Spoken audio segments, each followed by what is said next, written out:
ஹதீஸையும் விளக்கம் தெரியுமோ, அல்லாஹ்வுடைய தூதர் சொன்ன அந்த வழிகாட்டலில் யார் ஒரு ஆலிமாக இருக்கிறார்களோ அவரிடம்தான் நாம் கல்வியை கற்றுக்கொள்ள வேண்டும்.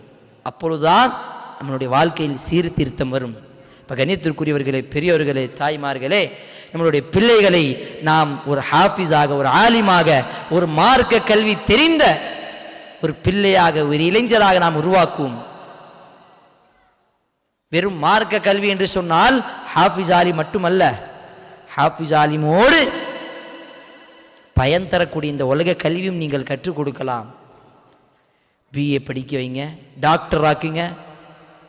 இன்னைக்கு ஒரு கலெக்டர் ஹாஃபிஸாக இருக்கிறாங்க, ஒரு ஆலிம், ஒரு லாயர் ஒரு ஆலிமாக இருக்கிறாங்க. இப்போ இந்த மாதிரி எத்தனை உதாரணங்கள் நாம் பார்க்கலாம். நம்மளுடைய பிள்ளைகளை நாம் ஹாஃபிஸ் ஆலிம் மட்டும் இல்லாமல் பயன் தரக்கூடிய கல்வியை கற்றுக்கொண்டு இந்த சமுதாயத்தில்